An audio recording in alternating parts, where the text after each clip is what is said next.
तो इससे पहले वाले वीडियो में हमने आपको बता दिए थे पादप हार्मोन के बारे में, जिसमें पढ़े थे पादप हार्मोन के बारे में, और इस वीडियो में हम लेकर के आए हैं जंतु हार्मोन के बारे में, जिसका नाम क्या है, अंतःस्रावी ग्रंथि। ठीक है, अंतःस्रावी ग्रंथि। अंतःस्रावी ग्रंथि का मतलब क्या होता है, देखिए अंतःस्रावी ग्रंथि एक हार्मोन है।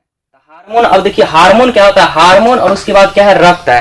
तो हार्मोन का स्राव क्या होता है, रक्त से होता है, बल्कि नलिका से नहीं होता। इसका हम कह सकते हैं कौन जी, कि ऐसी ग्रंथियां जो शरीर के अंदर आंतरिक रूप से हार्मोन का स्राव करती है, उसे हम, जिनका संबंध क्या नलिकाओं से नहीं होता है, इनका संबंध क्या होता है, नलिकाओं से नहीं होता है, और जिनके द्वारा स्रावित हार्मोन का प्रभाव सीधे रक्त से होता है। कहने का मतलब क्या है, हार्मोन जो है वो नलिका से नहीं होता है, क्या होता है, वो रक्त से होता है, रक्त से होकर के उसका होता है। अब देखिए कि ये हार्मोन का जो है खोज करता, हार्मोन की सबसे पहले खोज बेलिस और स्टार्लिंग ने 1902 ईस्वी में जंतु हार्मोन के बारे में बताया था।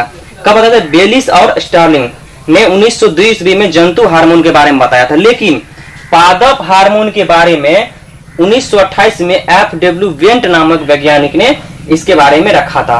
और इसके बारे में हम पूरे लाइन बाय लाइन पढ़ेंगे कि जंतु हार्मोन में अंतःस्रावी ग्रंथि मतलब अंदर में पाए जाने वाले ग्रंथि, जो अंदर में पाया जाता है उसको हम क्या बोलते हैं, अंतःस्रावी ग्रंथि बोलते हैं। और इसको हम 8 भागों में पढ़ेंगे। जो पहला भाग है पीयूष ग्रंथि, और दूसरा हो गया जनन ग्रंथि, तीसरा हो गया थायराइड ग्रंथि या अक्टू ग्रंथि, या इसको थायराइड ग्लैंड भी बोलते हैं। चौथा हो गया पैराट ग्रंथि, और पांचवा हो गया एंड्रियल ग्रंथि, छठा हो गया थायरस ग्रंथि, और पांचवा हो गया पिनियल ग्रंथि, और आठवां हो गया लंगरहैंस दीपिकाएं। तो ये हमको 8 पढ़ना है, 8 को लाइन बाय लाइन हमको कवर करना है पूरी तरह से, किसमें कैसे होता है, हर चीज के बारे में पढ़ना है पूरी डिटेल से। चलिए, तो अब पहला का हम बात करते हैं पीयूष ग्रंथि के बारे में। देखिए पहला है पीयूष ग्रंथि या पिट्यूटरी ग्रंथि, इसके बारे में हम चर्चा करेंगे। जिससे निकलने वाले हार्मोन ये निम्नलिखित है, वृद्धि हार्मोन जिसको हम क्या बोलते हैं, STH, उसके बाद हो गया LTH, ADH, उसके बाद FS, ये सभी है। और देखिए पहले हम पीयूष ग्रंथि के बारे में चर्चा करते हैं। पीयूष ग्रंथि क्या होता है, पीयूष ग्रंथि एक खोपड़ी के आधारीय भाग मस्तिष्क हाइपोथैलेमस से जुड़े एक अवस्था में पाया जाता है। ठीक है, इसमें ग्रंथि में बहुत सारे हार्मोन होता है, जिसमें जैविक क्रियाओं को नियंत्रण करती है और ये क्रियाशाला को मतलब नियंत्रित करते हैं। इसीलिए इन्हें क्या कहा जाता है, मास्टर ग्रंथि, इनके मास्टर ग्लैंड भी इसको कहा जाता है। अब देखिए होंगे कि इन पर पुलिस बहुत ज्यादा चौकन्ना रहती है, कि बोला जाता है कि मतलब हेलमेट लगाने से करने, क्यों, क्योंकि पूरा शरीर को जो है हमको जो पूरा कवर करता है, पूरा शरीर को जो एक मास्टर ग्रंथि, इसको अब सोचिएगा कि हर चीज को जो मतलब कवर करता है उसको मास्टर बोलते हैं। तो इसीलिए पूरा शरीर के जो हर ग्रंथि को जो हम इसमें पढ़ेंगे, हर ग्रंथि को जो इसको कवर करता है, और ये कौन करता है, इसको पीयूष ग्रंथि करता है। और पीयूष ग्रंथि में जानेंगे हर चीज के बारे में। वृद्धि हार्मोन, देखिए वृद्धि हार्मोन STH जो होता है, STH इसको हम क्या रखे हैं, लंबेपन के, अगर ये स्रावित ज्यादा होता है, अगर किसी मनुष्य में STH की स्रावित ज्यादा हो रहा है, तो ज्यादा अगर होगा तो उसमें क्या होता है, लंबेपन की बीमारी हो जाती है। लंबेपन मतलब कि आवश्यकता, देखिएगा बहुत आदमी को बहुत कम उम्र में ही बहुत ज्यादा हाइट बढ़ जाता है, और मतलब लगेगा कि बहुत बड़ा हो गया, तो वो सब क्या होता है कि STH डायरेक्ट समझिएगा, STH क्या होता है, उसमें बढ़ जाता है। और वही STH अगर बचपन में किसी का STH बंद हो जाती है STH, तो वो आदमी क्या होता है, बौनापन हो जाता है। और मतलब ज्यादा होता है तो अनावश्यक, जितना नहीं बढ़ना चाहिए उससे ज्यादा, आवश्यक से ज्यादा क्या होता है, बढ़ जाता है। और इसमें देखिए कि अगर मतलब देखिए लड़की सब, अगर लड़की सब में इसमें ज्यादातर बढ़ता है, तो लड़की सब क्या होता है, उसके स्थिर मतलब बढ़ जाती है थोड़ा, मतलब कि ज्यादातर क्या होगा कि मोटी टाइप का इस सब टाइप से मतलब हो जाती है। और अक्सर मतलब ये तो लड़का की अपेक्षा लड़की में ज्यादा बढ़ती है, पता है, क्योंकि जो है ना मतलब, और इसी कारण से क्या होता है, लड़का की अपेक्षा लड़की क्या होता है, मतलब ज्यादातर हाइट बढ़ती है। इतना बात आपको समझ में आया होगा। चलिए STH के बारे में था। अब देखिए कि वही क्या होता है LTH। LTH क्या है कि LTH जो है संतान एवं दुग्ध उत्पादन में सहायता करते हैं। LTH क्या करता है, संतान एवं दूध उत्पादन में, जब भी कोई भी कभी भी मतलब संतान और दूध उत्पादन होता है, दूध के उत्पादन में किसका अधिक किया जाता है, ये देखिए सिर्फ समझिए, LTH सिर्फ दूध को उत्पादन करता है। क्या करता है, दूध को सिर्फ LTH का क्या हुआ, LTH का हुआ कि संतान एवं दूध उत्पादन में सहायता करते हैं। अब देखिए अगला क्या है आपका बेसोप्रेसिन। बेसोप्रेसिन क्या होता है, ADH क्या होता है कि बेसोप्रेसिन अगर किसी भी शरीर, किसी के आदमी के शरीर में ज्यादा अगर हो जाए ना, बेसोप्रेसिन की मात्रा बढ़ जाती है, तो वो आदमी क्या होता है तो उसे पैसा बार बार जाना पड़ता है। अब देखिएगा कि बहुत सी चीज में क्या करता है, इसको नहीं यूज करना चाहिए कि मतलब कोई भी चीज आदमी को, किसी को अगर बेसोप्रेसिन किसी के चाय कोई चीज में अगर मिला के दे दिया जाए, बेसोप्रेसिन नामक हार्मोन मिलता है और उसे बेसोप्रेसिन अगर दे दिया जाए तो वो आदमी को बार बार जाना पड़ेगा। मतलब उसको शरीर में क्या करता है, बेकंट्रोल हो जाता है। तो कहने का मतलब क्या है कि अगर हमारे शरीर में पानी और कोई चीज का मतलब जल का संतुलन, कभी भी क्वेश्चन आएगा जल को संतुलन कौन बनाए रखता है, तो जल को संतुलन बेसोप्रेसिन बनाए रखता है। क्योंकि अगर बेसोप्रेसिन अगर हमारे शरीर में ग्रसित आदमी क्या करता है कि वो बार बार उसे जाने की क्षमता होती है। तो इतना बात समझ में आया होगा। बेसोप्रेसिन क्या करता है, हमारे शरीर के जल को नियंत्रण करता है। क्या करता है, हमारे शरीर के जल को नियंत्रित करता है। अब चलिए बेसोप्रेसिन के बाद हम आते हैं ऑक्सीटोसिन हार्मोन के बारे में। अब देखिए ऑक्सीटोसिन हार्मोन का, ऑक्सीटोसिन हार्मोन ऐसा आती है। अब देखिए कि हमने क्या बोले थे, लेक्टोजेनिक एलटीएच क्या किया था, संतान एवं दूध उत्पादन में सहायता करता है, दूध को उत्पादन में उत्तेजित करने में। और ऑक्सीटोसिन हार्मोन क्या करता है कि ये दूध को निकालने में काम करता है। जो निकालता है उसको दूध को निकालने में काम। इससे देखे होंगे कि कुछ दिन पहले मतलब आदमी गाँव भर में देखे होंगे कि क्या करता था कि दूध ज्यादा उत्पादन करने के लिए कि उसको ऑक्सीटोसिन का सुई लाता था, लगाता था, लगाओ मतलब अपना फायदा के लिए क्या करता था। हालांकि वो कानूनी अपराध है, क्योंकि देखिए कि आपके पास 5 केजी मान लीजिए चीनी है, उसको मतलब 10 केजी का शरबत बनाना है तो मीठा, ठीक है, अगर उसमें 25 किलो कर दे तो वो तो मीठा कम पड़ जाएगा। तो मतलब हुआ कि अगर भैंस 2 केजी दूध दे रही तो मतलब 2 केजी देगा, सिर्फ उसका क्या होगा, मात्रा बढ़ेगा, प्रोटीन बढ़ेगा ना। इसीलिए क्या होता है कि वो दूध मतलब नहीं खिलाया जाता है। वो दूध मतलब अभी क्या होता है कि बच्चा कोई बीमारों के लिए उसमें प्रोटीन होता नहीं है। इसमें जितना प्रोटीन 2 केजी में होना चाहिए उतना ही प्रोटीन उसमें होता है। तो ऑक्सीटोसिन हार्मोन क्या समझे, ऑक्सीटोसिन हार्मोन क्या किया जाता है, दूध को निकालने में काम किया जाता है। और ऑक्सीटोसिन हार्मोन हालांकि कि देखिएगा कि लड़की में ज्यादातर पाई जाती है और लड़का में कम से कम पाया जाता है। इसलिए देखिए ऑक्सीटोसिन हार्मोन का एक निर्माण करने का देखिएगा क्या आता है कि जब कभी भी भैंस से कोई चीज से दूध निकाला जाता है तो उस पर हाथ फेरा जाता है, बार बार हाथ फेरता है। तो उससे क्या होता है कि हाथ फिरने से देखिएगा कि अक्सर देखिएगा कि मतलब आदमी एक भ्रमित में हो जाता है। देखिए कि आदमी बोलेगा हम हाथ से हाथ छुए तो मतलब करंट लगे। सोचे कि करंट कैसे लगेगा हाथ से हाथ, अगर कोई लड़का लगेगा किसी का हाथ पकड़ता करंट क्यों लगेगा। तो वही काम कौन करता है, ऑक्सीटोसिन हार्मोन क्या करता है, अपना काम करता है वहां पे। तो ऑक्सीटोसिन हार्मोन जब काम करता है तो वो सोचता है, उसको गलत समझ बैठता है। और गलत हालांकि नहीं समझना चाहिए, ठीक है। इसमें देखिए अक्सर मतलब ज्यादातर लड़की नहीं होती करती, क्योंकि देखिए कि लड़की में ऑक्सीटोसिन हार्मोन निकलने के स्रावित होते हैं, लेकिन लड़कों में बहुत कम निकलने के होते हैं। हालांकि लड़का में बहुत कम बनता है। तो इसका सबसे पहला बात क्या समझिए, ऑक्सीटोसिन हार्मोन जो है हमें उत्तेजना या कोई भी चीज उत्तेजना देती है। मतलब कोई चीज को शरीर से निकलने के लिए उत्तेजना कौन देती है, ऑक्सीटोसिन हार्मोन उत्तेजना देती है। तो मतलब कि शरीर से निकलने वाले दूध को स्राव का कौन करता है, ऑक्सीटोसिन हार्मोन करता है।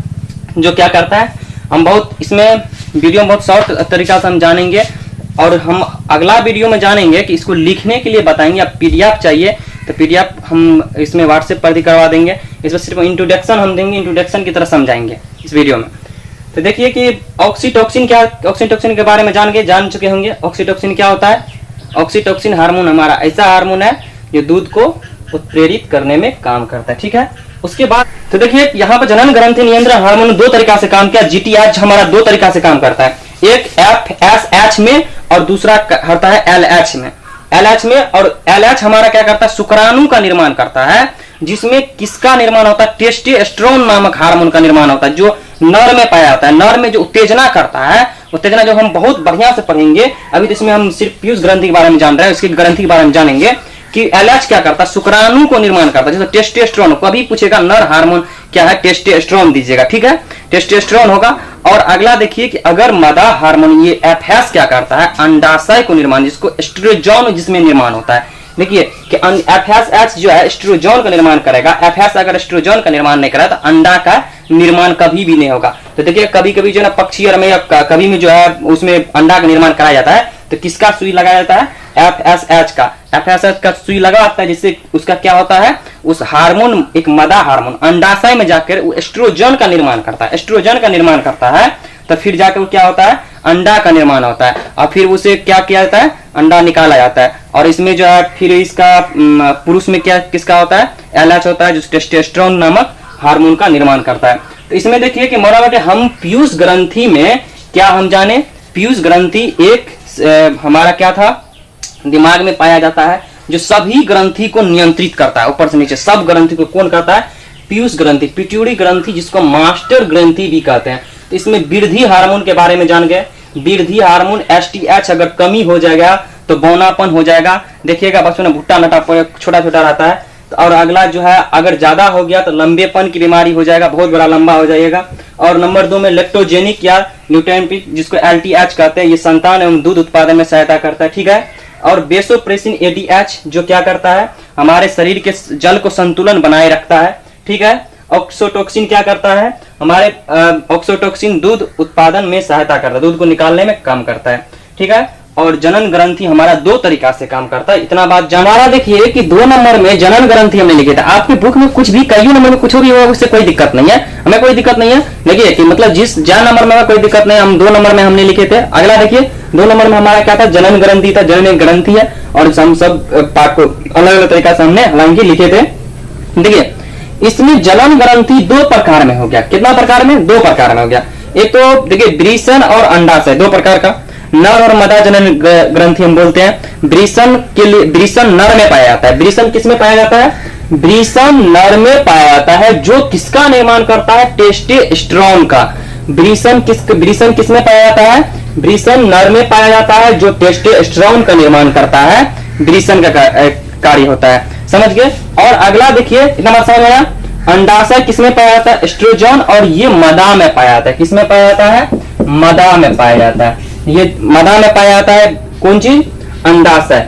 उसके बाद इसके बारे में अगला हम और सब जानते हैं। सबसे पहले इसके बारे में पूरी तरह डिटेल जान लेते हैं। वृषण जो एस्ट्रोजन नामक हार्मोन का स्राव करता है। एस्ट्रोजन हार्मोन का समूह, जिससे क्या टेस्टोस्टेरोन का क्या निकलता है कि टेस्टोस्टेरोन का स्राव होता है, जिससे।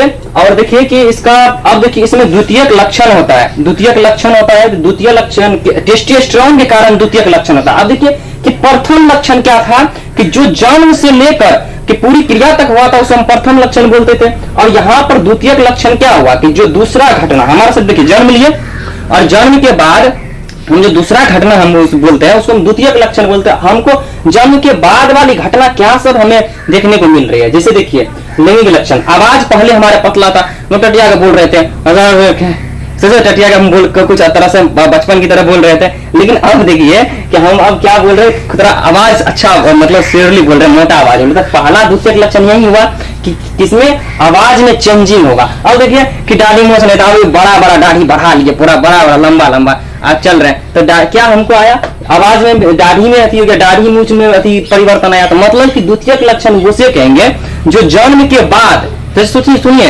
कि द्वितीयक लक्षण हम उसे बोलेंगे जो जन्म के बाद उसे जो लक्षण आया हो। जैसे कि हम पहले बोले कि आवाज में परिवर्तन हो गया, दाढ़ी मूछ का निकलना, और भी ऐसे चीज होगा जिससे चाहे जगह पर बाल का उगना, और भी तरह तरह का जो होता है वो किसके कारण होता है, टेस्टोस्टेरोन के। तो ये टेस्टोस्टेरोन क्या करता है, हमें उत्तेजना भी करता है। और अगर कोई भी आदमी के शरीर में टेस्टोस्टेरोन नहीं रहेगा तो उत्तेजना नहीं करेगा। ऐसे मतलब देखिएगा बाबा लोग बोलेंगे कि हम लहसुन प्याज नहीं खाते हैं, तो इसका मतलब ये नहीं हुआ कि लहसुन प्याज है ना, उन्होंने अपना अपना ग्रंथ में मतलब अलग तरीका से उन्होंने सोचेगा, बोलेगा नहीं देखिए भगवान ना हमको वरदान दे दिए कि लहसुन प्याज निकले। लेकिन साइंस तो हमारा कुछ और बता रहा है। उन्होंने बता रहा है कि लहसुन और प्याज खाने टेस्टोस्टेरोन का निर्माण करता है। टेस्टोस्टेरोन क्या करता है, हमको गलत चीज सोचने पर और गलत चीज मजबूर करने पर कौन हमको अधिक करता है, टेस्टोस्टेरोन करता है। टेस्टोस्टेरोन जो है कोई चीज गलत चीज होने पर और इसका करने पर अधिक करता है। जानते थे टेस्टोस्टेरोन क्या सब किया, तो टेस्टोस्टेरोन हमारे मतलब उत्तेजना करता है। और देखिए टेस्टोस्टेरोन हमारे शरीर को बहुत ही प्रभावित करता है। मतलब आदमी से देखिए 14 वर्ष के बाद हमारा टेस्टोस्टेरोन बनना पूरा तरह बेनचर चालू होता है। जो जानते हैं कि इसके बाद जो है ना आदमी को अपना उम्र संभालना थोड़ा मुश्किल हो जाता है, क्योंकि देखिए टेस्टोस्टेरोन पूरा जबरदस्त उसका चालू होने लगता है। और इसका देखिए कि इसका होता क्या है कि इसका, और ज्यादातर जो मांस मछली खाने वाले हैं तो उनको तो और ज्यादातर थोड़ा संभव जीवन थोड़ा दिक्कत हो जाता है संभालने में।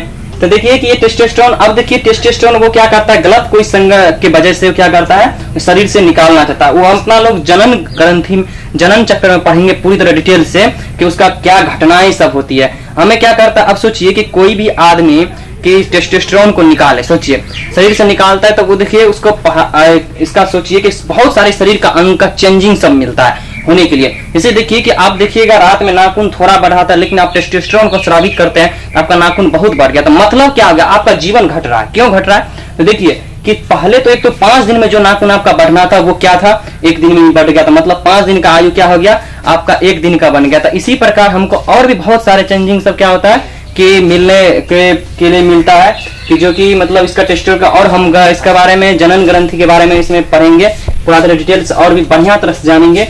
चलिए इस पर थोड़ा मतलब बहुत कम चर्चा, क्योंकि इंट्रोडक्शन क्लास है और इसमें थोड़ा पढ़ते भी जाते थोड़ा बढ़िया से। और इसमें हम लिखने के लिए हम जानेंगे कि पूरा तरह से लिखेंगे कैसे। तो देखिए कि अगला इसका हमारा हो गया अंडाशय। बी नंबर में क्या हो गया, अंडाशय।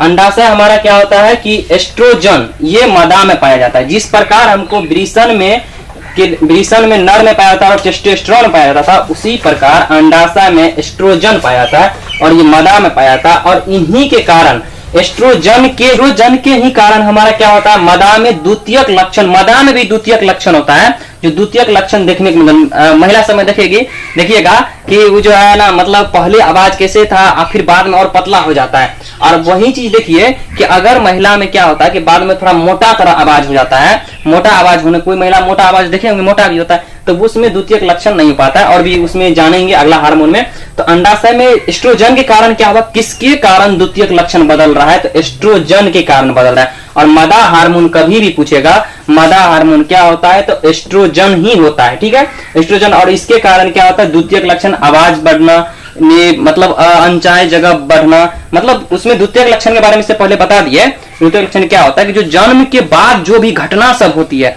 उसे क्या कहते हैं, द्वितीयक लक्षण कहते हैं।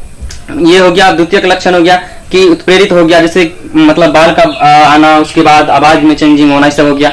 अब अगला द्वितीय अंडाशय के बारे में आपको समझ में आ गया होगा, एस्ट्रोजन क्या होता है, इसके बारे में वृषण के बारे में समझ में आ गया होगा। अब देखिए प्रोस्टेरोन ये क्या होता है। तो अब देखिए इसमें जो है यह अंडाशय की कॉपर्स्कुलियम द्वारा स्रावित किया जाता है। ये अंडाशय कॉपर्स्कुलियम, अंडाशय में जो है कॉपर्स्कुलियम क्या होता है समझ में आता होगा कि कभी अंडाशय में देखे होंगे कि अंडा में ऊपर से परत जो है काढ़ा टाइप का देखे होंगे, उसे हम कॉपर्स्कुलियम कहते हैं। इसे कहा जाता है यह निषेचन क्रिया के बाद उत्पन्न होता है। और यह कब होता है, जब निषेचन आपको समझ में आता होगा। निषेचन एक क्रिया होता है, निषेचन क्रिया के बाद ही यह उत्पन्न होता है। और यह गर्भ की आंतरिक भित्ति का निर्माण करता है। यह गर्भ का जो है आंतरिक में जो भित्ति होता है उसका निर्माण करता है। इसके अतिरिक्त गर्भाशय के दौरान होने वाले अधिकांश परिवर्तन इसी हार्मोन से होता है। उसके दौरान और गर्भाशय मतलब गर्भ के अंदर जो होता है, गर्भ के अंदर जो भी होता है उसी हार्मोन के कारण, ये जो क्या नंबर का, ये सी नंबर का जो प्रोजेस्टेरोन, इस हार्मोन के कारण क्या होता है कि इस सबका निर्माण होता है, जैसे कि भ्रूण गर्भाशय भित्ति संबंधी रखना, संकुलन, दूध का संकुलन विकास करना। और ये देखिए कि जब ये चालू हो जाता है तभी उसको सूचित कर देता है कि आपके यहाँ कोई आने वाला है। सोचिए कि मतलब दूध का निर्माण, शरीर में दूध का निर्माण के लिए इन्होंने क्या करता है, उत्तेजना कर देता है प्रोस्टेरोन। तो हम जाने उससे पहले हार्मोन के दूध का निर्माण कोई और करता है, लेकिन इन्होंने देखिए कि पहले उत्तेजना कर देता है इसको अति करने के लिए, दूध को उत्पादन करने के लिए। अब देखिए ये तो बात समझ में आ गई। आगे प्रोस्टेरोन क्या होता है, प्रोस्टेरोन या अंडाशय कैल्शियम के द्वारा स्रावित किया जाता है, पता चल गया। और इसके बाद ये हमारे आंतरिक भित्ति में मतलब अंदर वाले चीज में कि निषेचन क्रिया के बाद जितने घटनाएं होती है, निषेचन क्रिया के बाद वाले जितने भी घटनाएं होती है उसमें कौन करता है, प्रोस्टेरोन इस ये करता है। अब उसके बाद देखिए कि अंत में क्या होता है, रिफ्लेक्सिन क्या करता है, ये शिशु को बाहर आने में कार्य करता है। रिफ्लेक्सिन क्या करता है, यह हार्मोन गर्भाशय के अंतिम चरण, जब सब हार्मोन जनन ग्रंथि में सभी क्रियाएं हो जाएंगे, सब क्रिया हो जाती है, तो सब क्रिया होने के बाद रिफ्लेक्सिन क्या करता है, शिशु को अंदर अंतिम समय में जो है गर्भाशय को संकुचित करता है। संकुचित करने के बाद इन्होंने ही सूचित करता है कि आपका क्या होता है कि आपका टाइम हो गया है। देखिएगा किसी के शरीर में अनावश्यक शरीर के कुछ खराबी या कुछ होने के बजाय शिशु जन्म से पहले ही जन्म ले लेती है और उसे बहुत पहले हो जाता है। और किसके कारण, रिफ्लेक्सिन के कारण। और बहुत आदमी रिफ्लेक्सिन नहीं हो पाता है, जिसकी वजह से होता क्या है कि जन्म तो होना था मान लीजिए पहले, लेकिन जन्म नहीं हो पाता है, कि समय पर नहीं हो पाता। तो रिफ्लेक्सिन हार्मोन क्या करता है, ये कोई तो प्रेरित करता है, धक्का, मान लीजिए धक्का देने। तो ये बात हो गया कि शिशु को बाहर आने, या मतलब इसका अंतिम चरण सबसे बोलेगा कि ग्रंथि का सबसे अंतिम चरण कौन सा हार्मोन सहायक करता है। तो वो कौन सा हार्मोन करता है? रिफ्लेक्सिन का नाम आपको समझ में आ गया। वृषण हार्मोन, नर्म हार्मोन, टेस्टोस्टेरोन हो गया। इसी कारण द्वितीय लक्षण आवाज, दाढ़ी, मूछ, दाढ़ी सब कुछ बदलता है। दूसरा हो गया अंडाशय, एस्ट्रोजन, ये मादा हार्मोन, इसी कारण ये बात समझ में आ गई। प्रोजेस्टेरोन, इसके बारे में बात जान गए कि ये जो है ना आंतरिक स्राव करता है। उसके बाद रिफ्लेक्सिन आपको पता चल गया, ये जो है शिशु को जन्म लेने में कार्य करता है। चलिए अगला हार्मोन पे हम चलते हैं, अबटू ग्रंथि। इसको थायराइड ग्रंथि या अबटू ग्रंथि बोलते हैं। यह क्या होता है? गला के पास जो होता है, यह ग्रंथि गले में सांस नली के पास स्थित होता है। इसकी दो पालियां, इसमें दो पालियां लगाती है। पहली पालिया तो सांस नली के बगल में स्थित होता है। यह ग्रंथि जो है थायरोक्सिन नामक हार्मोन का स्राव करती है। किसका करती है? यह ग्रंथि थायरोक्सिन नामक हार्मोन का स्राव करती है। थायरोक्सिन के स्राव के लिए यह हम क्या करते हैं? आयोडीन लेते हैं। आयोडीन लेते हैं, इसलिए मतलब डॉक्टर भी हमें देखते हैं, डॉक्टर भी आयोडीन युक्त नमक खाने की सलाह दी जाती है। इसमें भोजन में कमी होने से हमको घेंगा रोग उत्पन्न होता है। तो इसका मोटा मोटी बात समझिए, थायरोक्सिन थायराइड ग्रंथि या अबटू ग्रंथि कहाँ पाया जाता है? गला के पास पाया जाता है। कहाँ पाया जाता है? गला के पास पाया जाता है। और यहाँ पर अब बात हम आगे करते हैं कि ये क्या सब, इसके बारे में अब हम जानते हैं कि यह ग्रंथि गला के पास होता है और इसकी दो पालियां, दो अलग अलग पालियां में होता है। इसमें क्या होता है? दो अलग अलग पालियां में पाया जाता है। यह ग्रंथि थायरोक्सिन नामक हार्मोन का स्राव करती है। थायरोक्सिन के स्राव के लिए क्या होता है कि आयोडीन हमें खाने की सलाह दी जाती है। अब देखिए इसकी तो ये हो गया इसके बारे में, थायरोक्सिन के थायराइड के बारे में। अब इसके बारे में कार्य देखिए, ये थायराइड ग्रंथि जो होता है, ये कार्य क्या सब करता है? तो ये देखिए थायराइड ग्रंथि या हार्मोन शरीर, यहाँ पे देखिए वृद्धि, यह क्या होता है? यह हार्मोन शरीर के समान वृद्धि के लिए आवश्यक है। अगर कभी भी क्या होता है कि बचपन में कभी मम्मी या कोई चीज मतलब नहीं, अगर ज्यादातर हार्मोन इसका होता है, तो क्या होता है कि समान वृद्धि आदमी क्या होता है कि रुक जाती है। तो इसका पहला मतलब क्या हो गया? कार्य आपको बोलेगा लिखने के लिए, थायराइड ग्रंथि पे के कार्य को लिखे। तो पहला कार्य आप क्या लिखिएगा? लिखते जाइए, यह हार्मोन शरीर की समान वृद्धि के लिए आवश्यक होता है। हमने पूरा तरह नहीं लिखे हैं कि यह क्या होता है? समान वृद्धि के लिए आवश्यक होता है। नंबर 2 में आप क्या लिखिएगा? यह उपचायक को नियंत्रित करता है। अब देखिए उपचायक क्या होता है। देखिए यह हार्मोन क्या करता है? हमारे शरीर के कार्बोहाइड्रेट, प्रोटीन, वसा, ये सब क्या होता है? उपचायक के अंतर्गत आते हैं। ये सभी को क्या करता है? इन्होंने निर्भर करता है।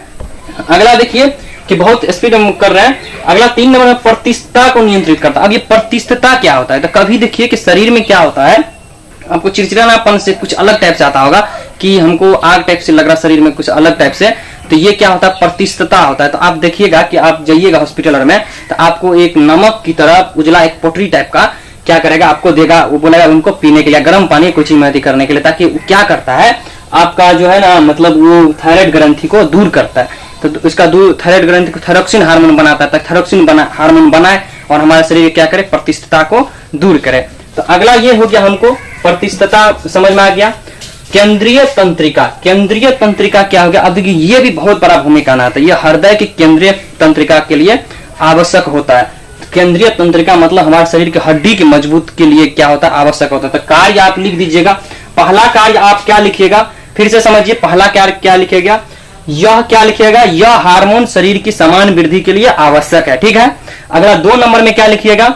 यह हार्मोन शरीर में कार्बोहाइड्रेट, प्रोटीन, वसा और उपचायक के लिए नियंत्रित करता है। ठीक है। और 3 नंबर में क्या लिखिएगा? यह ऊतकों के आंतरिक द्रव्यों की प्रतिष्ठा को नियंत्रित करता है। ठीक है। और अगला क्या लिखिएगा? यह हृदय की पेशीय केंद्रीय तंत्रिका की क्रियाशील के लिए आवश्यक है। ठीक है। और अब देखिए कि ये तो हो गया इसका कार्य। अब ये तो कार्य हो गया, ये तो इतना सारा इसका बहुत सारे लाभ हैं। अब इसका डिफेक्ट देखिए कि अगर ये उत्पन्न होता है, अगर ये थायराइड ग्रंथि उत्पन्न नहीं हो रहा है, तो इसका जो है या इसका मतलब नहीं हो पाता है, तो फिर हमको रोग क्या सब हो सकता है। तो पहला आपका देखिए क्रेटिनिज्म। क्रेटिनिज्म ये जो है आवश्यकता से कम अगर बच्चा में पैदा होता है तो क्रेटिनिज्म नामक मतलब रोग होगा, जो सारे मतलब मानसिक अंग से क्या होगा? विकास नहीं हो पाएगा, मानसिक लक्षण से विकास नहीं हो पाएगा। इसका मानसिक लक्षण का मतलब नहीं समझ में आता होगा आप लोगों को। देखिए क्रेटिनिज्म देखिएगा कि आदमी बहुत बूढ़ा हो जाएगा और बच्चा की तरह व्यवहार करने लगता है, कि मतलब कि आदमी का जैसे उम्र बढ़ेगा और वो क्या होगा कि उसका कि बचपना क्या होगा? लगेगा बच्चा की तरह होने लगेगा। तो ये देखिएगा कि इसमें मम्मी बहुत भूमिका निभाती है, कि इसमें ये देखिए पहले उत्पन्न हो जाती है, ये बचपन से पहले, जन्म से पहले ये होना चाहिए था। तो मम्मी सब क्या करेगी कि मतलब इसको उस समय आयोडीन भरपूर खाना खाना चाहिए, तो उस दुकान में क्रीम खरीदते। सोचिए अब कि क्या करेगा। तो अब ये क्या हो गया कि क्रेटेजिन के मतलब क्या हो गया कि ये जन्म से पहले ही हार्मोन बनता है। तो इसका अगर आयोडीन नहीं, अगर जन्म से पहले नहीं हो पाता है तो कौन सा रोग हो जाएगा? क्रेटेजिन। तो अब हमारा 2 नंबर में देखिए, अगला 2 नंबर में हमारा है कि मिक्सीडेमा। अब मिक्सीडेमा नामक, ये मिक्सीडेमा क्या है? मिक्सीडेमा देखिए, ये हो गया कि जो उस समय जो है रक्तचाप को क्या कहता है? मिक्सीडेमा हो गया रक्तचाप को, जैसे रक्त का बढ़ना और घटना, धड़कन का, ब्लड प्रेशर, मतलब ब्लड प्रेशर इसको हम बोल सकते हैं, ब्लड का मिक्सोडेमा नामक अगला रोग हमारा क्या हो जाएगा? मिक्सोडेमा नामक रोग हो सकता है अगर इसकी किसकी कमी से? आयोडीन की कमी से। अगर ये हार्मोन काम नहीं कर, सबसे पहले ये नहीं कि आयोडीन की कमी से नहीं, थायराइड ग्रंथि में जो है ना थायरोक्सिन हार्मोन की कमी से। और थायरोक्सिन हार्मोन हम पूरा कब करेंगे? तो आयोडीन खाने से। आयोडीन खाने से थायरोक्सिन ग्रंथि जो है, ग्रंथि में थायराइड ग्रंथि में थायरोक्सिन हार्मोन पाया जाता है, और जिसके कारण क्या होता है? कमी से मिक्सीडेमा नामक रोग होता है। ठीक है, और जिसमें कि रक्तचाप, जिसको हम धड़कन की बीमारी कहते हैं। देखिए अगला हमारा क्या है 3 नंबर में? हाइपोथायरॉयडिज्म। हाइपोथायरॉयडिज्म जिसको हम बता सकते हैं कि ये रोग के कारण ये हाइपोथैलेमस में हमारा प्रभावित करता है, दिमाग में जाकर क्या करता है? प्रभावित करता है। दिमाग में प्रभावित करता है, तो इससे हमारा हाइपोथैलेमस किसको किसको कवर करता है? उस सभी ग्रंथि को क्या करेगा? वो छोड़ देगा। तो छोड़ने के कारण ये क्या हो गया कि वो आदमी क्या होगा? बहरा हो सकता है, गूंगा हो सकता है। तो बहरा गूंगा भी हो सकता है, कौन सी? थायरोक्सिन की कमी से। अगर थायरोक्सिन की कमी बनी रही तो क्या सा हो सकता है? आदमी बहरा हो सकता है, गूंगा हो सकता है। ठीक है, अब देखिए अगला क्या है। अब मतलब इसका 3 नंबर तक आपको समझ में आ गया होगा। पहला बात समझ में आ गया क्रेटेजिन, दूसरा बात समझ में आ गया मिक्सोडेमा, तीसरा बात समझ में आ गया हाइपोथायरॉयडिज्म। और आपका अगला है, अगला देखिए कि थायरोक्सिन के कारण क्या होता है कि इसका अगला देखिए एक्सोथलिज्म। एक्सोथलिज्म इसके कारण क्या होता है? ये क्या होता है? ये भी रक्त में काम करता है। ये रक्तचाप में धड़कन का कम और श्वसन नली को ये क्या करता है? सांस को दम फूलने पर, बहुत सांस फूलने पर जो मजबूर करता है, मतलब बहुत आदमी मतलब एथी करने लगता है, सांस लेने लगता है। तो ये जो है कौन करता है? एक्सोथलिज्म। तो ये कवर करता है, कौन करता है? ये 4 नंबर वाले ये वाला कवर करता है किसको? वो सांस को फूलने और कम होने पर। और अगला सबसे महत्वपूर्ण भाग क्या है कि अगर अधिक हो जाएगा, आप खाइए, कम खाइए आयोडीन, आपका गला बढ़ के पूरा बड़ा हो जाएगा। इसको घेंगा रोग कहते हैं। घेंगा रोग उत्पन्न हो जाएगा, सबसे बड़ा जो हो गया घेंगा रोग उत्पन्न हो जाएगा आयोडीन की कमी से। आयोडीन नहीं, थायरोक्सिन समझिए। थायरोक्सिन, थायराइड ग्रंथि के अंतर्गत थायरोक्सिन हार्मोन पाया जाता है, और थायरोक्सिन हार्मोन को पूरा किससे किया जाता है?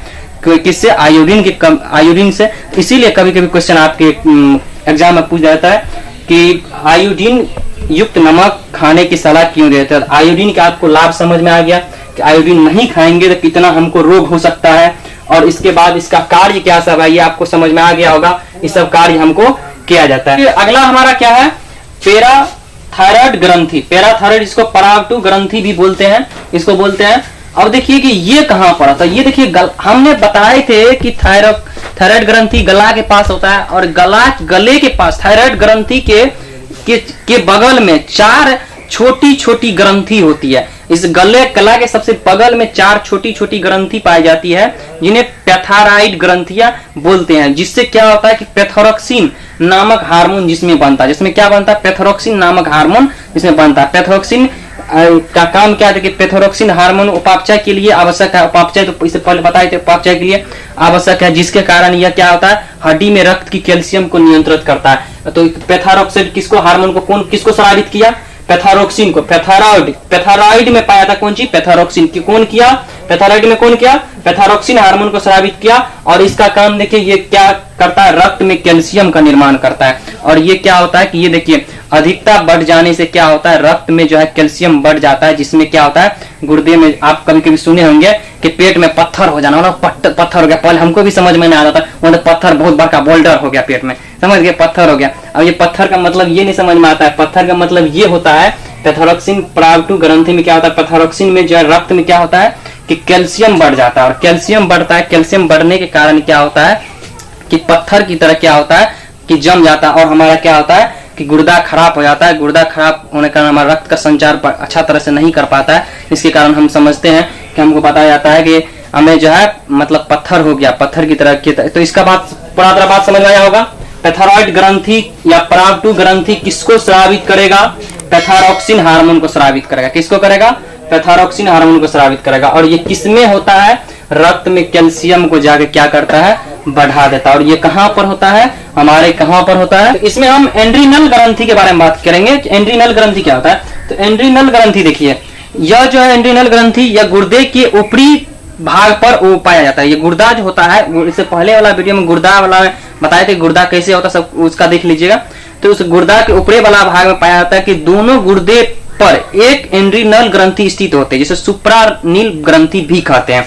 इसके दो भाग होते हैं, कार्टेक्स जो ऊपर की ओर और मेडुला जो भीतर की होता है। इसका दो भाग हो गया कार्टेक्स, इसका दो भाग क्या हो गया? कार्टेक्स और पहला, और दूसरा क्या हो गया? मेडुला हो गया। इस ग्रंथि में बनने वाले हार्मोन रक्त में मिलकर क्या होता है? रक्त की प्रतिशत क्या करता है? बढ़ा देता है। तो बढ़ा देता है तो इसका क्या हो गया? सबसे पहला आपका हो गया कि कार्टेक्स और दूसरा मेडुला हो गया। अगला आप देखिए कि इसका कुछ हम इस प्रकार इसका बांटा गया है कि एंड्रीनल ग्रंथि 3 तरह से काम करता है हमारे शरीर में। एंड्रीनल ग्रंथि तो तीनों का देखिए, तीनों का पार्ट क्या किया? तीनों को अलग अलग कर दिया और अलग अलग करके तीनों को काम दे देगा। आपका काम ये है, आप ये करिए, आप वहां जाइए। तो यहाँ पर देखिए तीनों का काम अलग अलग है। एंड्रोजेनिक हार्मोन क्या है? तो अब देखिए एंड्रोजेनिक हार्मोन, यह हार्मोन क्या करता है? लैंगिक को, इसको लैंगिक होने पर, लैंगिक आपको समझ में आता होगा, लड़का या लड़की होना, इसका लैंगिक होने पर ये क्या करता है? मजबूर करता है। कौन करता है? Androgenic hormone. एंड्रोजेनिक हार्मोन एंड्रीनल ग्रंथि में एंड्रोजेनिक हार्मोन होता है जो क्या करता है? लैंगिक होने पर क्या करता है? मजबूर करता है। ठीक है। अगला देखिए कि हमारा 2 नंबर में है एल्डोस्टेरोन। तो हमारा 2 नंबर में एल्डोस्टेरोन है। यह ब्रीक नलिकाओं को प्रवासन को नियंत्रित कर रहा है। यह शरीर के जल संतुलन, ये क्या करता है? जल के संतुलन को भी क्या करता है? नियंत्रित करता है। जो इस घटने के कारण आदमी क्या होता है कि प्यास बहुत कम लगता है। इसका एस्ट्रोजन मतलब समझ लीजिए ये क्या करता है? जल के संतुलन, मोटा मोटी ये समझिए कि ये क्या करता है? हमारे शरीर के जल को संतुलित को नियंत्रित करता है। कौन करता है? एल्डोस्टेरोन। ठीक है। अगला देखिए कि अगला हमारा था 3 पार्ट में बांटा गया था, हाइड्रोकाइटोजन। हाइड्रोकाइटोजन ये क्या है कि ये देखिए ये हार्मोन आमाशय में पाए जाने वाले जठर रस को स्रावित करती है। जठर रस पता होगा, पोषक तत्व जो कार्बोहाइड्रेट, प्रोटीन, वसा, ये सभी क्या करता है? हमको प्रभावित करता है। तो ये क्या हो गया कि ये हमारा 3 नंबर का मॉडल, ये क्या हो गया कि ये हमारे हार्मोन के आमाशय में पाए जाने वाले जठर रस को नियंत्रित करता है। तो पहला आपको बात समझ में आ गया, पहला हाइड्रोजन लैंगिक को करता है। क्या करता है? पहला लैंगिक व्यवहार को कंट्रोल करता है। दूसरा क्या करता है? जल के संतुलन को स्थापित करता है। तीसरा क्या करता है? हमारे अग्नाशय के क्या करता है कि जठर रस को स्रावित करता है या उसको कंट्रोल करता है। तीनों के बाद आपको समझ में आ गया होगा, तीनों का अलग अलग। जैसे देखिए एंड्रीनल ग्रंथि होता है, एंड्रीनल ग्रंथि खुद अकेला काम नहीं करता है, वो 3 भाग में काम करता है। पहला भाग देखिए एंड्रोजेनिक, तो एंड्रोजेनिक का काम क्या हो गया उसका बता दिया है। एंड्रोजेनिक आपको हो गया को, और दूसरा आपका लैंगिक व्यवहार में काम करता है। दूसरा आपका क्या हो गया? एस्ट्रोजन। तो ये क्या हो गया आपका? ये जल संतुलन को कायम रखता है। तीसरा आपका क्या हो गया? ये अग्नाशय में पाए जाने वाले प्रोटीन या कोई भी चीज का जो नियंत्रित करता है, वो तीसरा। इतना बात आपको समझ में आ गया होगा। चलिए इसके बाद हमारा है थाइमस ग्रंथि और पिनियल ग्रंथि बॉडी। मतलब इसका तो उतना कार्य है नहीं, फिर भी इसका समझिए बढ़िया से। इसका भी काम तो कुछ न कुछ तो काम तो जरूर होगा। इसका उतना तो हालांकि कार्य है नहीं इतना उस सबका। तो देखिए कि ये थाइमस ग्रंथि जो है, ये थाइमस ग्रंथि वक्ष गुहा में पाया जाता है। कहाँ पाया जाता है? वक्ष गुहा में पाया जाता है। इसके द्वारा स्रावित हार्मोन होने का संबंध, अब देखिए कि इसका उतना हार्मोन काम नहीं किया जाता है। इसका ये देखिए, इसका एक ही काम है, ये कोशिका में लिम्फ गांठ को बनाना। ये थाइमस ग्रंथि सिर्फ लिम्फ गांठ को बनाता है, इसका उतना काम नहीं होता है। लिम्फ गांठ, जैसे कि देखिए लिम्फ गांठ का मतलब हो गया कि जहां जहां कभी कभी शरीर को जो ना फोड़ के देखिएगा, फोड़े मतलब शरीर को फोड़ने का मतलब ये है कि मतलब आवाज जो करता है शरीर कभी कभी, सिर्फ यही मतलब बात उतना समझिए। ये थाइमस ग्रंथि हो गया। अगला देखिए पिनियल बॉडी। पिनियल बॉडी क्या होता है? तो पिनियल बॉडी के बारे में समझिए कि पिनियल बॉडी जो है कि इसमें जो है मेलाटोनिन नामक एक क्या होता है कि हार्मोन निकलता है। क्या निकलता है? मेलाटोनिन नामक हार्मोन होता है जो क्या करता है? त्वचा के रंग के लिए प्रभावित होता है। इसको हम ऐसे बोलते हैं यह एक छोटी ग्रंथि है जो कहाँ पाया था, मस्तिष्क के कॉर्पस कैलोसम के निकट पाया जाता है। कहाँ पाया जाता है, यह एक छोटी सी ग्रंथि है जो मस्तिष्क के कॉर्पस कैलोसम के निकट पाई जाती है। यह जनन अंगों की क्रियाशील से संबंधित हार्मोन को भी स्रावित करती है। अब इसका तो इतना काम हो गया, तो मतलब हो गया कि मोटा मोटी इतना समझिए, कितना भी इसका भी उतना काम नहीं है। इसका ये हो गया कि पिनियल बॉडी जो है ये त्वचा के रंग को प्रभावित करती है। तो जब भी आएगा कि त्वचा के या कोई भी चीज का रंग को प्रभावित करने वाले वो कौन चीज का होता है, तो मेलाटोनिन नामक इसमें स्रावित करते हार्मोन को स्रावित करती है। और इसमें जो है पिनियल बॉडी में कौन, मेलाटोनिन त्वचा का रंग को प्रभावित करती है। ठीक है, इतना बात आपको समझ में आएगी। तो पहला बात समझ में क्या आ गया, थॉमस ग्रंथि का क्या काम हो गया, लिंफ गांठ, मतलब कि कोशिका में लिंफ गांठ का बनाना पहला। अगला हो गया पिनियल बॉडी, इसका काम सिर्फ क्या हो गया, मेलाटोनिन, मतलब कि त्वचा के रंग के लिए हो गया। ठीक है, ये अगला हमारा क्या है, लंगरहैंस दीपिकाएं। अगला क्या है हमारा, लंगरहैंस दीपिकाएं, जो ये क्या करता है, इसमें ना मतलब इंसुलिन नामक हार्मोन का ये स्राव करती है। और इंसुलिन, इनका खोज 1921 ईस्वी में वेंटिंग नामक वैज्ञानिक ने किया था। कौन था, वेंटिंग नामक वैज्ञानिक ने इनका खोज किया था। कब किया था, 1921 ईस्वी में किया था।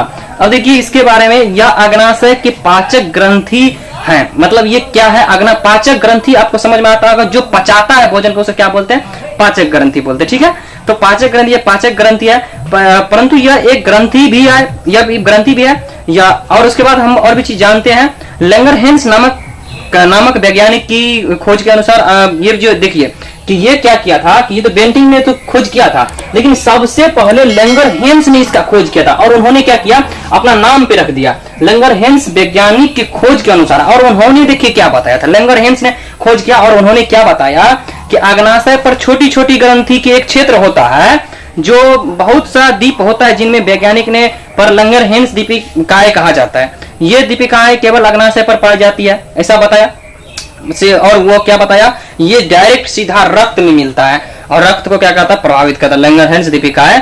और क्या कहा जाता है, यह अग्नाशय नहीं होता, इन्होंने ये बताया था। और हालांकि इनका खोजकर्ता किसको, मतलब बेंटिंग 1921 में इन्होंने दिया था। और इनका उन्होंने लंगरहैंस दीपिकाएं, मतलब उन्होंने लंगरहैंस ने इसका सबसे पहले क्या 1921 ईस्वी में बेंटिंग ने इसका खोज किया था। और इन्होंने क्या बताया था कि इंसुलिन अमीनो अम्ल की एक प्रोटीन श्रृंखला है। क्या बताया था, इंसुलिन अमीनो अम्ल की एक प्रोटीन श्रृंखला है जिसमें कुल 51 प्रकार के अमीनो अम्ल की दो श्रृंखला, दो उन्होंने बताया कि ये क्या है कि लंगरहैंस एक, उन्होंने बताया कि लंगरहैंस दीपिका है, मतलब इंसुलिन अम्ल का एक मतलब शाखा है जिसको दो भाग में बांटा गया। दो भाग में बांटने के बाद जिसको उन्होंने क्या रखा, दो श्रेणी में उन्होंने रखा। एक में 21 अमीनो अम्ल को रखा और एक में जो है 30 अमीनो अम्ल को रखा। और दोनों को अलग अलग बताया कि इंसुलिन एक जटिल हार्मोन है जो हमारे शरीर में प्रभावित करती है। अब देखिए इनका अलग अलग प्रकार से हम कार्य को समझा रहे हैं। जैसे देखिए इनको मतलब इंसुलिन हार्मोन 3 तरीका से कार्य अपना कार्य करती है, भूमिका निभाती है। तो देखिए इसका पहला क्या है, पहला कार्बोहाइड्रेट का उपचायक है। इसको हम समझाते हैं, पहला कार्बोहाइड्रेट का उपचायक क्या होता है। तो देखिए कि यह कार्बोहाइड्रेट की दर को बढ़ाता है। ये सर्वप्रथम ये क्या करता है, ये ग्लूकोज पर नियंत्रित करता है। ग्लूकोज जो होता है उसको नियंत्रित करता है, ग्लूकोज अधिक मात्रा ग्लूकोज में परिवर्तित करता है। मतलब यकृत में जो हम जो खाना खाते हैं, कोई खाना खाता है, कार्बोहाइड्रेट आपको पता ही है कि शक्ति अगर ऊर्जा का देन, अगर कोई ऊर्जा अगर प्रभावित करेगा तो वो कार्बोहाइड्रेट होगा। तो कार्बोहाइड्रेट क्या करता है कि वो ग्लूकोज को क्या करता है, ग्लूकोज में बदलता है। अब अगला बात देखिए, इंसुलिन का ये सब कार्य है और इतना काम नहीं होगा तो शरीर को तो बहुत सारा नुकसान होगा। अगला देखिए, प्रोटीन का भी उपचार करता है या ऊतकों में प्रोटीन का संग्रह का सहायक करता है, जिससे क्या होता है, प्रोटीन की कमी का अनुवर्ती नहीं होते, जिसको हम क्या होता है, प्रोटीन का संग्रह भी बोलते हैं। प्रोटीन का उपयोग होता है, इसमें किया जाता है। अगला देखिए, यह वृद्धि उत्प्रेरण भी करता है। ये क्या करता है, वृद्धि का उत्प्रेरण भी करता है। तो वृद्धि का उत्प्रेरण करता है, यह जंतु में वृद्धि उत्प्रेरित करता है। इंसुलिन हार्मोन उचित मात्रा में नहीं होने पर यह क्या होगा कि मधुमेह नामक एक रोग होता है। मधुमेह नामक एक रोग होता है, जो अगर ये इंसुलिन हार्मोन इसकी कमी हो जाती है तो क्या होता है कि उस आदमी को मधुमेह नामक रोग हो जाता है, जिसे ठीक तो नहीं अभी तक किया, अभी तो कोई इंजेक्शन नहीं निकला है ठीक करने के लिए, लेकिन उसे सुई नियंत्रित रखने के लिए सुई दी जाती है उसको, ताकि उसे नियंत्रित किया जाए। उसे इसलिए क्या किया जाता है, सुई दी जाती है। और इसमें क्या अब होता कैसे है, देखिए कि वृद्धि उत्प्रेरक उसमें होता क्या है कि उसमें हार्मोन स्रावित नहीं होता है, नहीं होने पर क्या कहता है कि ग्लूकोज की मात्रा नहीं बनती है। और हम पहले पढ़े हैं इससे पहले कि आदमी में अगर ग्लूकोज की मात्रा नहीं बनेगा तो हमें शक्ति एनर्जी नहीं हो पाएगा, और ग्लूकोज की मात्रा नहीं बन पाती है, जिसकी वजह से क्या कहता है मधुमेह को जो है इस मधुमेह नामक इंजेक्शन का हमको सुई लगा यही देखिए वृद्धि उत्प्रेरक हार्मोन में देखिए ये इसकी अगर कमी होती है तो आइलेटेस ऑफ लैंगरहैंस, ये देखिए कि ये इंसुलिन हार्मोन जो अग्नाशय पर पाई जाती है और उसी के अंतर्गत कौन बनता है, आइलेटेस ऑफ लैंगरहैंस कौन बनता है, आइलेटेस ऑफ लैंगरहैंस। ये किसमें उसमें स्रावित होता है, ये ग्रंथि है, यह रक्त में शर्करा के स्तर को क्या करता है, स्तर का अनुरक्षण करता है। ठीक है, यदि किसी व्यक्ति मान लीजिए किसी व्यक्ति में इंसुलिन का कम या मंद हो जाता है तो शर्करा का स्तर क्या होता है, बढ़ जाता है, पता ही है, बढ़ जाता है, जिसके कारण क्या होता है उनके अनेक प्रकार का कष्ट झेलने को मिलता है। और इस बीमारी को हम क्या बोलते हैं, मधुमेह बीमारी बोलते हैं, और जिसको हमको मधुमेह नामक सुई देनी पड़ती है। तो आपको कभी कभी क्वेश्चन पूछेगा मधुमेह नामक मतलब रोग कब होता है, या फिर देखिए कि इसका कैसे होगा कि आइलेटेस ऑफ लैंगरहैंस कहां पर पाया जाता है, ये अग्नाशय के बगल में पाया जाता है, अग्नाशय ग्रंथि में बनता है। सोचिए कि अग्नाशय के, अब सोचिए कि अग्नाशय के अंतर्गत कौन बनता है, आइलेटेस ऑफ लैंगरहैंस। ठीक है, और इसकी कमी की अगर ये कम हो जाएगा तो शर्करा की कमी स्वाभाविक है होगा, और उसको जो है मधुमेह रोग होना जरूरी है, मधुमेह रोग हो जाता है। इसका हम क्या जानते हैं, मधुमेह नामक रोग से। आई होप आज के लिए इतना ही, अब मिलते हैं अगले वीडियो में।